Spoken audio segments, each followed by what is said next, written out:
Hello everybody, it's me, Bumleo. Today we're going to be doing something a little bit different. B whispered this idea into my ear a little while back, so here I am doing it because I thought it was genuinely a really good idea. We're going to be playing AI. We're going to be playing AI Dungeon. Now, what is AI Dungeon? It's essentially Dungeons and Dragons, where the Dungeon Master is an AI, the program that lays out a path for you that you, as a character, get to choose how you want to tackle it. So that's what we're going to be doing. It leaves a lot of space for creative input. Yeah, I guess without further ado, let's kick it off. So what we're going to be picking, a setting. I'm gonna go with fantasy because that's my all-time favorite. You can't go wrong. And we're gonna go with wizard because wizard. I love magic. I love magic in every shape or form. In every video game, I think there are two little video games that incorporate the idea of magic well, but that's a rant for another day. This is where the fun starts because this is where you can get a little bit creative with your approach. Let's go for Balthazar Bumbooty. You are Balthazar Bumbooty, a wizard living in the kingdom of Larian. You have a staff and a spellbook. You finish your long journey and finally arrive at the ruin you've been looking for. You look around and see several dead bodies riddled with arrows, some of them human, some of them elven, some of them dwarven, some of them orc, some of them miscellaneous. Whoever these people were, they didn't deserve such a gruesome fate. What are we going to do about it? Scavenge arrows shamelessly. You scavenge arrows shamelessly. After killing all those people, some of them being members of races hostile towards each other, you notice that many of their arrows are still intact.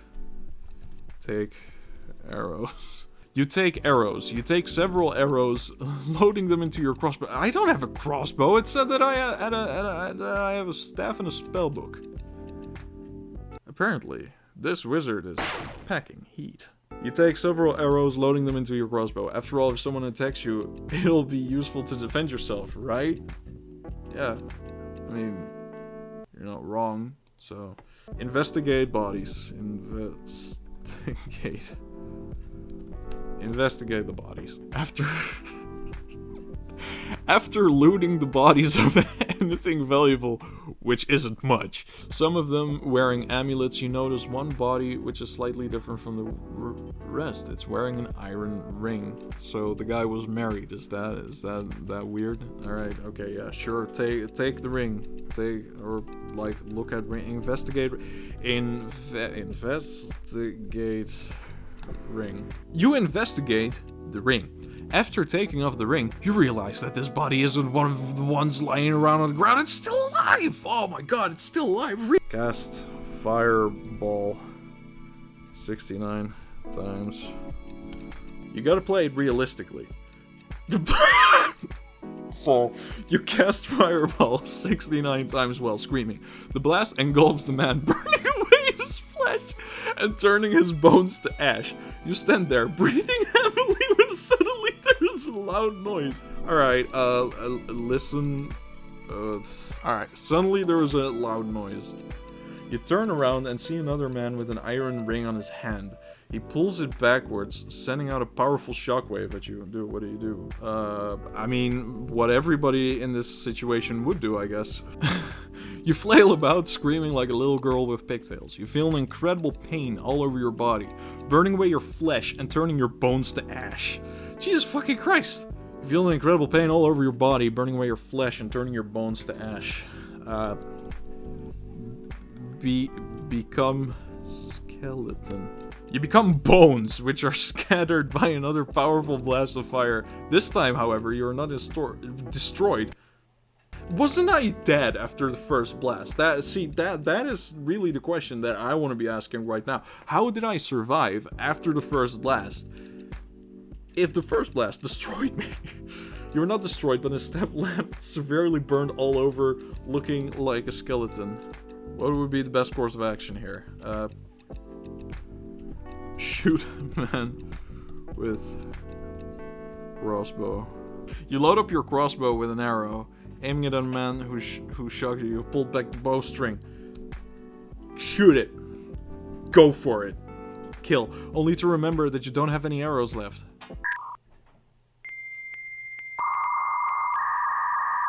I just scavenged them from the dead bodies. What are you serious right now? Is this for real? I just took the arrows from the dead bodies. I said you scavenge arrows shamelessly, and then I said you take the arrows. How do I not have any arrows left? Well, there's no use crying over spilled milk. You run forward and attack him. That's just great. You're a wizard. What do? You turn into a fucking skeleton. You turn into a skeleton, and then... Yeah, 2. Mystery. We're gonna go with 2. We're gonna go with a mystery. And we are a detective. We are a wily detective, and his name is Grayson... Paddywhack. You are Grayson Paddywhack, a detective living in Chicago. You have a pistol and a police badge. You enter the forest where you believe the criminal you're searching for fled to. Suddenly, a man appears before you. It's Edmund Green. Edmund Green, that bastard. The criminal who murdered Sheriff Buckley. Grayson Paddywhack, you have the right to shoot this criminal dead. What will you do? The only reasonable thing that anybody would do. I'm gonna give him the benefit of the doubt. Would I share a pint of beer with you, perhaps, may chance? Well, now, that's an interesting way of asking a question, Green says in an old man voice. We're gonna solve this by talking. I guess so, but please answer me, Grayson Paddywhack says. Sure, Green agrees eagerly. Alright. It was a long time ago in a galaxy far away. Mayhaps we should go back to my secret place. You say, sounds hunky-dory, my flipping friendo. Great, Green grins. Just let me grab my lightsaber. Suddenly, Green pulls out a lightsaber from his clothing and turn it on. Oh no. You say, you were my brother, Green again. I loved you. Grayson Paddywhack screams in terror as Green ignites his lightsaber, swings it around him. Then he swings it at Grayson Paddywhack, who ducks just in time before it cuts through a tree instead. This is the world's best fucking detective movie. Holy shit. Grayson Paddywhack shoots Green in the leg with his pistol, causing him to fall over and drop his lightsaber. Pick up lightsaber. Grayson Paddywhack picks up Green's lightsaber and swings it around him in a circle before igniting it and swinging it around in a circle again. Grayson Paddywhack swings his... how the turntables turn. Green grins. You say, any last words before I turn you into a deep-fried chicken wing? Well, I do have a few, Green says, deep voice grating on your nerves as he uses his lightsaber to point at each of his limbs as he says them. His lightsaber. I took his lightsaber. I've been shot in both legs and my left arm, and I'm dying because of my brother, Green says. So I'd say that pretty much sums it up. Oh, wise man. Come on, dude. He's been shot in both legs and his left arm, and he's dying because of his brother. I kiss him on the forehead.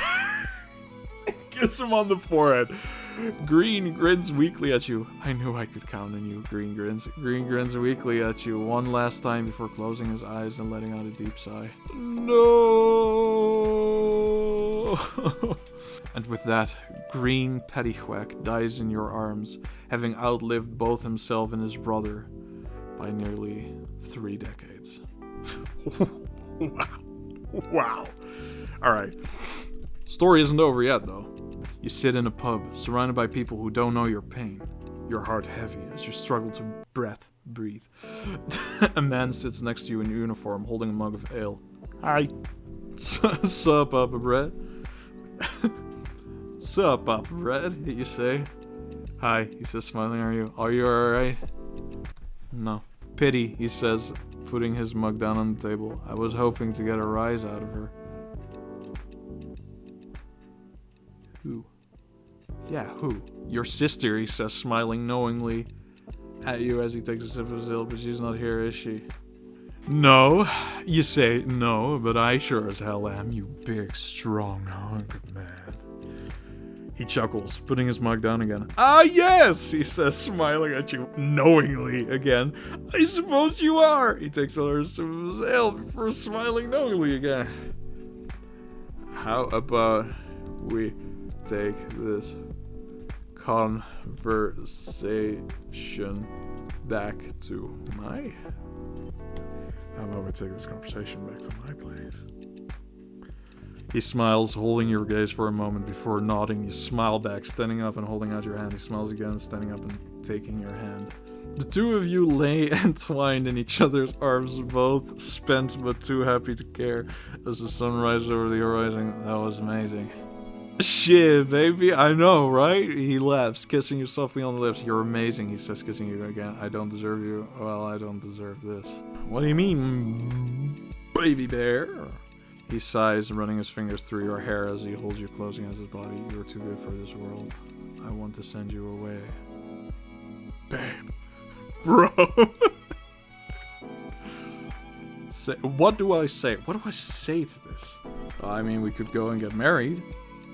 You know, go real fast. We're gonna go real fast. He sighs, shaking his head. I can't marry you, he says, softly kissing his forehead. I'm sorry. You frown, pulling away slightly so that you can look into his eyes. How does the story progress? Please, pray tell. Why not? Because I'm going to kill you, he says simply, his face serious as he takes a step back. What? Does this body of mine mean nothing to you? He sighs, shaking his head slowly from side to side. It means something, he says softly, but not what you think. He pauses, leaning forward to push his forehead against yours. Well, I guess do what you need to do. At least I got to have my last moments with you. He smiles softly, kissing you once more before standing to take his things with him. If you kill me, will that make your life better? He frowns slightly at the question. I won't kill you, he says softly, but I can't stay either. He pauses, looking at you a moment before smiling once more. I will always love you. He smiles at that. I know, he says softly, before turning away from you to leave the bar! Doing it in the bar all night. That's where I live, actually. Holy. Guys, can you, like, take this upstairs or, like, to your house, maybe? I mean, perchance. Do you did that all in the bar. Walking into the night with the long strides. You order martini. You walk over to the bar, leaning against it as you look out over the room. It's nearly empty now. The few people that were there having long since left. And you sigh as you look around.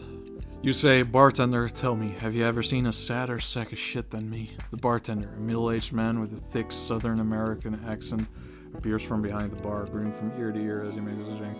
Now, my lord. Now, my lord. He grins.